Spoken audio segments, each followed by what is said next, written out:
In a closed session, Glacier County commissioners decided to eliminate a home health program, a decision that Chairman Michael DeRosier says will hopefully cut the debt and increase revenue in their county. After finding out about this, the EMS director made a tough decision herself. MTN's Elizabeth Transu went to Cut Bank and has more.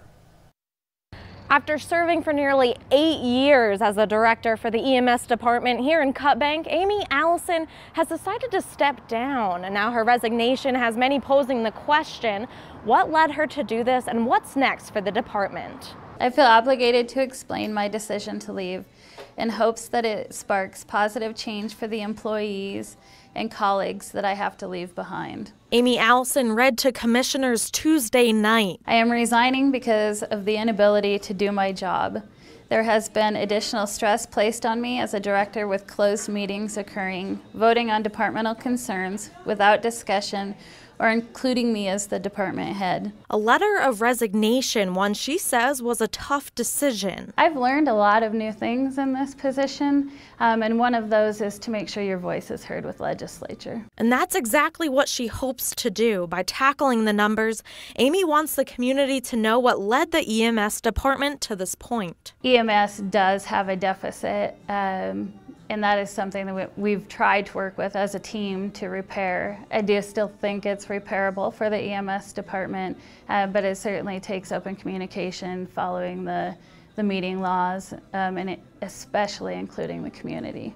She says the department is nearly $3 million in debt, $1.7 million towards the building, a little over $1 million for the operating budget, and about $400,000 for ambulance purchases. And what's left goes to the payroll. For our department, we only get 1.94 mil levies, and so that is split between Cut Bank, Browning, and Babb.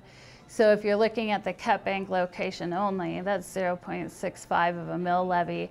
It's hardly enough to sustain a service. 800 transports, 1,400 calls, and serving 13,000 people, 10,000 of which are on Medicaid. And if you take those away, what happens to your community? There's already disparities that occur. There's people that don't have cars, you can't get a ride. So if you can't get a transport during a medical issue, what do we do to our community? It's going to be detrimental. Amy says although she's stepping down, she plans on staying involved in Montana EMS, working with legislator and hopeful for change. I want to thank the community and the commission that I have worked under for the last 8 years. I absolutely love the kind of work I do and the projects that I have been a part of completing through EMS. I believe my work will continue to support the community, the EMS staff, and the department. In Cut Bank, Elizabeth Transu, MTN News. Glacier County Commission Chairman Michael DeRosier says in 2 weeks they will have a commission meeting where they will discuss a plan for the future of the EMS department.